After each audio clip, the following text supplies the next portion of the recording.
یہ صلیبیوں کی آپس کی عداوت کا نتیجہ تھا۔ ان کا کوئی جرنیل یا کوئی اور فاجی یا غیر فاجی افسر اپنے کسی حریف افسر کو قتل کرانے کی ضرورت کبھی محسوس کرتا تو اس مقصد کے لیے وہ سنان کے خدمات حاصل کیا کرتا تھا۔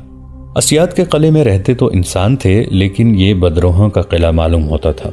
اس کے تہخانوں میں انسان گم ہو جاتے تھے، فدائی پاگل لگتے تھے۔ کسی کو قتل کرنا ان کے لیے منہ کا نوالا ڈال لینے سے زیادہ حیثیت نہیں رکھتا تھا۔ ان کے محل کا یہ حسن تھا کہ چھتوں یا دیواروں میں رنگا رنگ شیشوں کے ٹکڑے جڑے ہوئے تھے۔ فانوسوں کی روشنی میں سے ان سے رنگا رنگ شعائیں نکلتی تھیں۔ یہاں انسان بھول جاتا تھا کہ اس جنت کے ارد گرد بے رحم صحرا اور تپتے ہوئے ٹیلے ہیں۔ اس ماحول اور اس حیثیت میں شیخ سنان اپنے آپ کو دیوتا سمجھتا تھا۔ اس میں حیوانیت اور درندگی زیادہ تھی، لذا جیسی لڑکی سے وہ دست بردار نہیں ہونا چاہتا تھا۔ اس نے صلیبی سے کہا، میں تمہیں سوچنے کی مہلت دوں گا۔ اس قلعے میں خدا کے بھیجے ہوئے فرشتے بھی گم کر دیے جاتے ہیں، خدا کو بھی پتہ نہیں چلتا۔ میں اس لڑکی کو قلعے سے باہر نہیں جانے دوں گا۔ تم نے مزاحمت کی تو تم بھی قلعے سے باہر نہیں جا سکو گے۔ میرا ایک ساتھی آگے چلا گیا ہے، صلیبی نے کہا، وہ وہاں بتا دے گا کہ میں یہاں ہوں۔ تم جانتے ہو کہ میں یہاں 2-3 روز کے قیام کے لیے آیا ہوں، پھر مجھے کہیں اور جانا ہے۔ ہم اس معاہدے کے تحت تمہارے ہاں قیام کرتے ہیں جس کے تحت تمہیں یہ قلعہ دیا گیا ہے۔ یہ ہماری پناہ گاہ ہے اور ہمارا عارضی پڑاؤ۔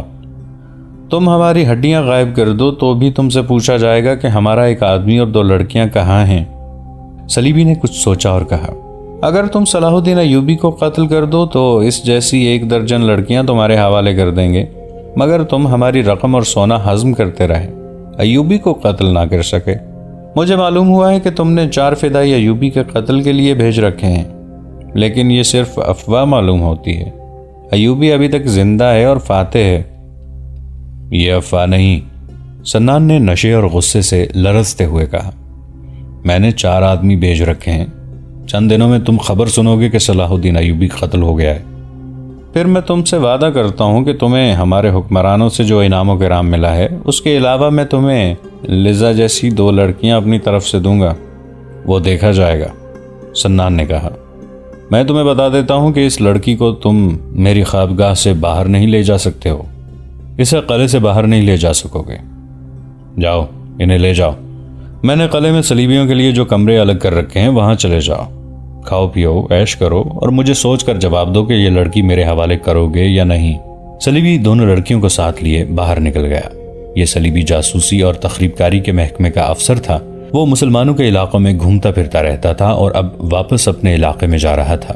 اسیاد کے قلعے میں صلیبیوں کے لیے عارضی قیام کا انتظام کیا گیا تھا، جو صلیبی جب چاہتا اس قلعے میں آ سکتا تھا۔ تھریسیا بھی اسی سہولت کے تحت لزا اور الناصر کے ساتھیوں کو یہاں لائی تھی اور یہ صلیبی بھی ذرا آرام کے لیے یہاں آیا تھا۔ 1-2 روز بعد اسے آگے چلے جانا تھا۔ قلعے میں آتے ہی اسے کسی نے بتایا کہ 2 صلیبی لڑکیاں آئی ہیں جو اس وقت شیخ سنان کے پاس ہیں۔ وہ انہیں دیکھنے کے لیے اندر چلا گیا اور سنان کے ساتھ گرما گرمی کے بعد دونوں لڑکیوں کو وہاں سے لے آیا۔ اس کے جانے کے بعد شیخ سنان نے اپنے خاص آدمی کو بلا کر کہا، یہ صلیبی اور یہ دونوں لڑکیاں ہماری قیدی نہیں ہیں، لیکن انہیں ان کی مرضی سے قلعے سے نکلنے نہ دیا جائے۔ انہیں اس حق سے محروم کر دیا جائے کہ جب چاہیں قلعے میں آ جائیں، جب چاہیں نکل جائیں۔ ان پر نظر بھی رکھنا اور گمگشتگین جب چاہے ان 4 قیدیوں کو اپنے ساتھ لے جا سکتا ہے جنہیں آج یہ لڑکیاں باہر سے لائی ہیں۔ صلیبی کو بتایا گیا کہ ہرن کا والی گمگشتگین بھی آیا ہوا ہے اور وہ صلاح الدین ایوبی کے قتل کا انتظام کرتا پھر رہا ہے۔ اسے الناصر اور اس کے ساتھیوں کے متعلق بتایا گیا۔ صلیبی لڑکیوں کو قلعے کے اس حصے میں لے گیا جہاں عارضی طور پر آنے والے صلیبیوں کے لیے کمرے مخصوص کیے گئے تھے۔ سلطان صلاح الدین ایوبی نے سیف الدین کے سالار مظفر الدین کا حملہ جس طرح پسپا اور اس کی فوج کو جس طرح تہس نہس کیا تھا وہ ہم پوری تفصیل سے آپ کو سنا چکے ہیں۔ مظفر الدین میدان جنگ سے غائب ہو گیا تھا۔ سلطان ایوبی کی فوج نے جو قیدی پکڑے ان میں سیف الدین کا ایک مشیر فخر الدین بھی تھا جو موصل میں اس کا وزیر بھی رہ چکا تھا۔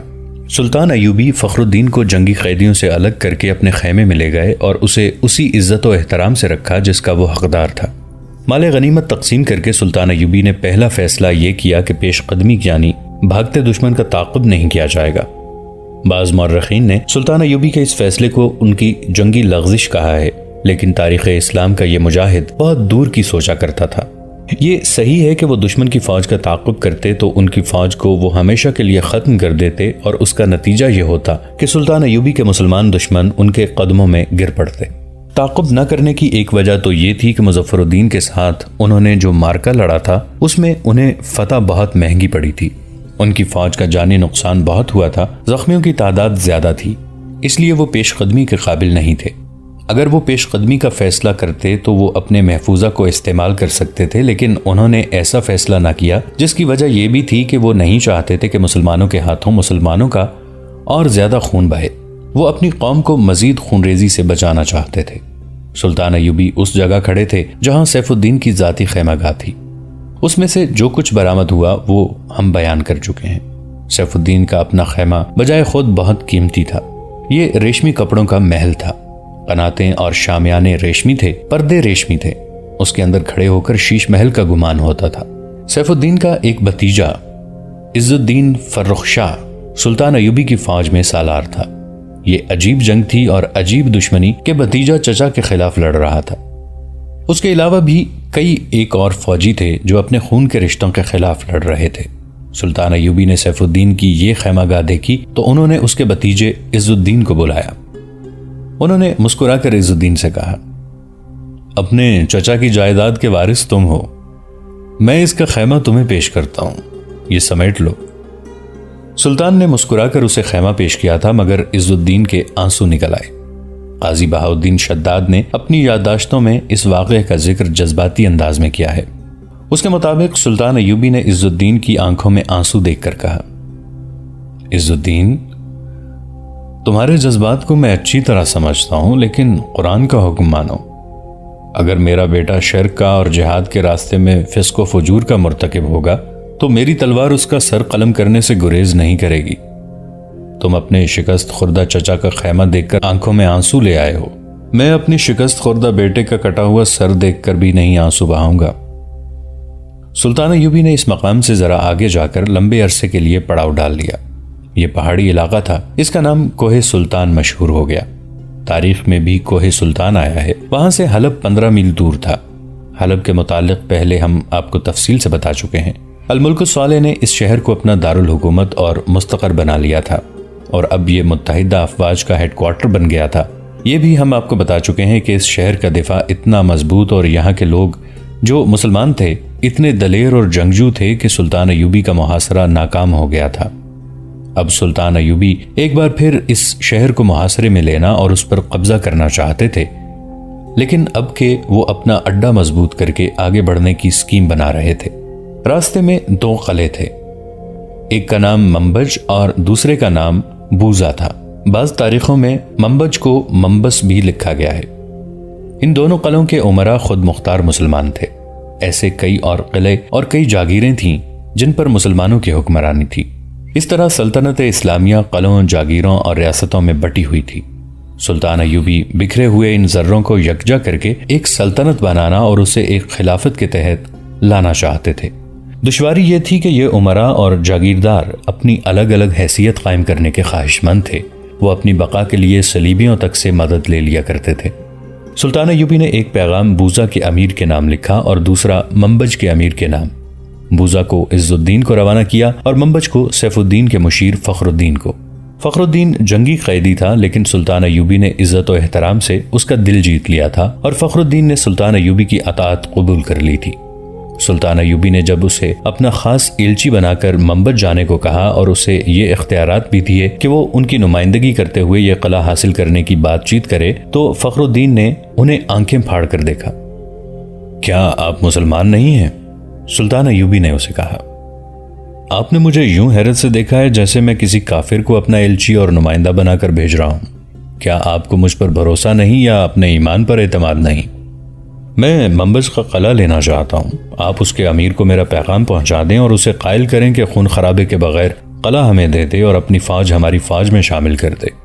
عز الدین اور فخر الدین روانہ ہو گئے۔ بوزا کے امیر نے عز الدین کا استقبال تپاک سے کیا۔ سلطان ایوبی کا پیغام پڑھا۔ اس میں لکھا تھا، میرے عزیز بھائی، ہم ایک خدا، ایک رسول صلی اللہ علیہ وآلہ وسلم اور ایک قرآن کے پرستار ہیں، مگر ہم سب اس طرح بکھر گئے ہیں جس طرح ایک جسم کے اعضاء ریگزار کی ریت پر بکھرے پڑے ہوں۔ کیا یہ جسم حرکت کر سکتا ہے؟ کسی کام آ سکتا ہے؟ اس جسم کا فائدہ صلیبیوں کو پہنچ رہا ہے جو کٹے ہوئے اعضاء کو گدوں کی طرح کھا رہے ہیں۔ ہمیں ایک امت کی صورت متحد ہونا ہے، ورنہ ہم میں سے کوئی بھی زندہ نہیں رہ سکے گا۔ میں آپ کو ایک امت کی صورت میں متحد ہونے کی دعوت دیتا ہوں۔ اپنی موجودہ حیثیت پر غور کریں۔ آپ اپنی عمارت کو زندہ رکھنے کے لیے اپنے دشمن کے آگے بھی ہاتھ پھیلا دیتے ہیں۔ میں آپ تک قرآن کا فرمان پہنچا رہا ہوں، اسے سمجھنے اور اس پر عمل کرنے کی کوشش کریں۔ پہلی ضرورت یہ ہے کہ اپنا قلعہ سلطنت اسلامیہ کی ملکیت میں دے دیں اور میری اطاعت قبول کر لیں۔ اس صورت میں آپ کی فوج میری فوج میں مدغم ہو جائے گی، آپ قلعہ دار ہوں گے اور قلعے پر سلطنت اسلامیہ کا جھنڈا لہرائے گا۔ اگر آپ کو یہ صورت قبول نہ ہو تو میری فوج کے محاصرے میں لڑنے کی تیاری کر لیں۔ حلب، موصل اور حرن کی متحدہ فوج کی بربادی اور پسپائی کو رکھیں۔ آپ کو فیصلہ کرنے میں سہولت ہوگی۔ میری پیشکش قبول کر لیں اور مجھ سے بہتر سلوک کی توقع رکھیں۔ میری آپ کے ساتھ کوئی دشمنی نہیں۔ میں جو کچھ کر رہا ہوں احکام خداوندی کے تحت کر رہا ہوں۔ بوزا کے امیر نے یہ پیغام پڑھا تو عز الدین کی طرف دیکھا۔ عز الدین نے کہا، آپ کا قلعہ مضبوط نہیں اور آپ کی فوج بہت تھوڑی ہے، اس فوج کو ہمارے ہاتھوں نہ مروائیں۔ بوزا کے امیر نے پیشکش قبول کر لی اور سلطان ایوبی کے نام تحریری پیغام دیا کہ وہ آئیں اور قلعہ لے لیں۔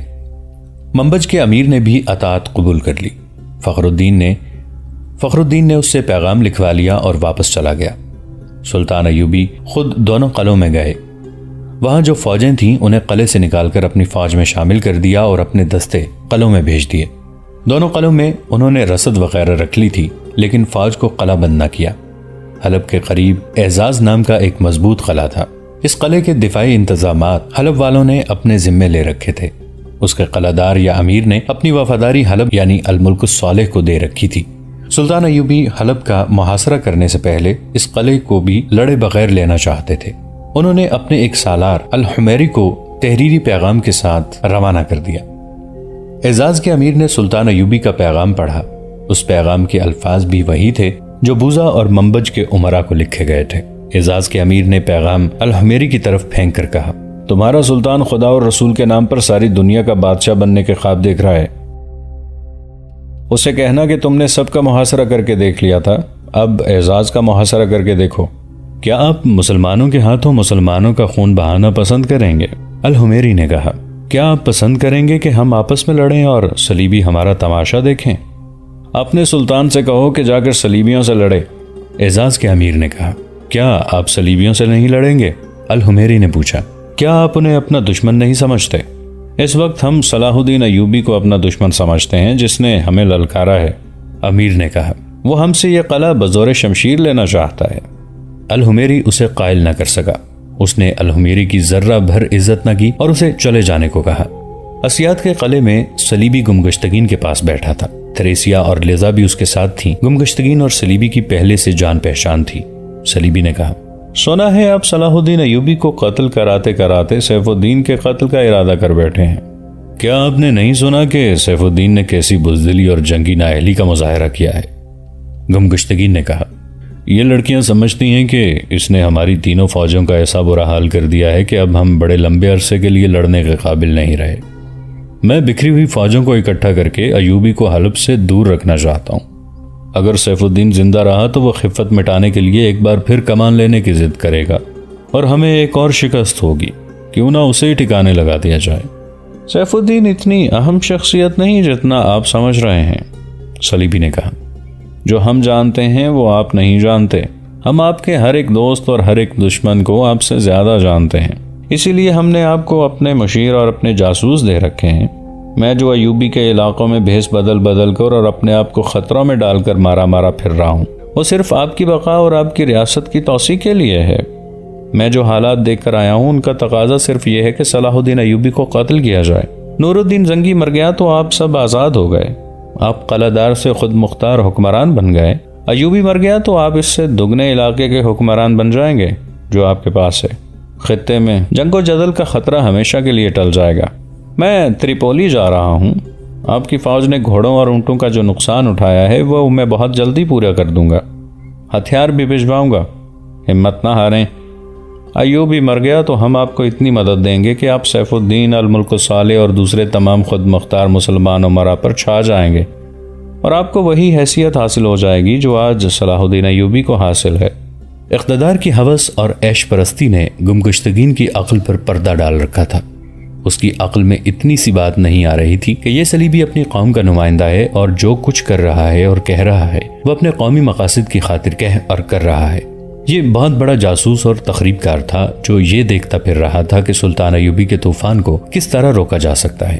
ہر میدان میں شکست کھا کر صلیبیوں نے یہی طریقہ بہتر جانا تھا کہ سلطان ایوبی کو قتل کرا دیا جائے اور مسلمان حکمرانوں کو ایک دوسرے کا بھی دوست نہ رہنے دیا جائے، تاکہ سلطان ایوبی کے مرنے کے بعد یہ آپس میں لڑتے لڑتے ختم ہو جائیں اور صلیبیوں کو جنگ و جدل کے بعد دنیا عرب کی حکمرانی مل جائے۔ اسی مقصد کی تکمیل کے لیے انہوں نے مسلمان امراء کے دماغوں میں زرپرستی اور بادشاہی کا کیڑا ڈال دیا تھا۔ صلاح الدین ایوبی کے قتل سے تو شیخ سنان بھی دستبردار ہو گیا ہے، گمگشتگین نے کہا۔ وہ کہتا ہے کہ اس نے 4 اور فدائی بھیج رکھے ہیں لیکن وہ پر امید نظر نہیں آتا۔ اتنے زیادہ قاتلانہ حملے ناکام ہونے کے بعد سنان کو ایوبی کے قتل سے دستبردار ہو ہی جانا چاہیے، صلیبی نے کہا۔ ان حملوں کی ناکامی کی سب سے بڑی وجہ یہ ہے کہ فدائی حشیش کے نشے میں جاتے ہیں۔ ایوبی کو صرف وہ آدمی قتل کر سکتا ہے جو ہوش میں ہو اور دل کی گہرائیوں سے محسوس کرے کہ اسے صلاح الدین ایوبی کو اپنے ذاتی یا قومی جذبے سے قتل کرنا ہے۔ آپ شاید انسانی فطرت کو نہیں سمجھتے۔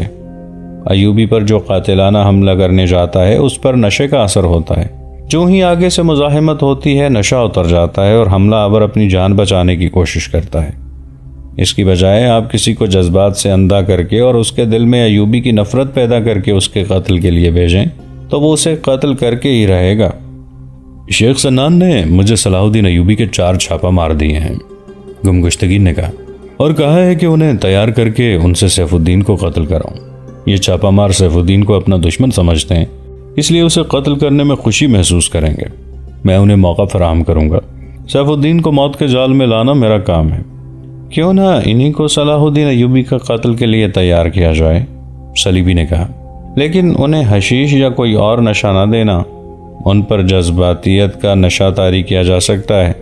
ایسا نشہ آپ ہی طاری کر سکتے ہیں، گمگشتگین نے کہا۔ صلیبی نے تھریسیا اور لیزا کی طرف دیکھا اور مسکرایا۔ لیزا نے کہا، میں چھاپا ماروں کے کمانڈر کو تیار کر سکتی ہوں جس کا نام الناصر ہے، باقی 3 کو آپ سنبھالیں۔ تم الناصر کو سنبھالو، صلیبی نے کہا، دوسروں کو ابھی ان کے حال پر چھوڑ دو۔ جہاں تک میں انسانی فطرت کو سمجھتا ہوں الناصر خود ہی اپنے ساتھیوں کو سنبھال لے گا۔ اس نے پوچھا، وہ ہیں کہاں؟ انہیں اس جگہ لے آؤ۔ الناصر کو الگ کمرہ دو اور اس کے ساتھیوں کو الگ کمرے میں رکھو، اور تم سب محتاط رہنا۔ سنان نے اس لڑکی پر نظر رکھی ہوئی ہے، یہ لڑکی اسے اتنی پسند آئی ہے کہ اس سے جدا نہیں ہونا چاہتا۔ اس نے مجھے دھمکی دی ہے کہ یہ لڑکی اس کے حوالے کر دوں ورنہ میں اس کا مہمان نہیں قیدی ہوں گا۔ اس نے مجھے سوچنے کی مہلت دی ہے، اس کے متعلق آپ پریشان نہ ہوں، گمگشتگین نے کہا۔ میں ان 4 چھاپا ماروں کو اپنے ساتھ لے جا رہا ہوں، آپ بھی اور یہ لڑکیاں بھی میرے ساتھ چلیں گی۔ الناصر اور اس کے 3 ساتھیوں کو ان کمروں میں سے ایک میں لے گئے جو صلیبی فوج کے افسروں کے لیے مخصوص تھا۔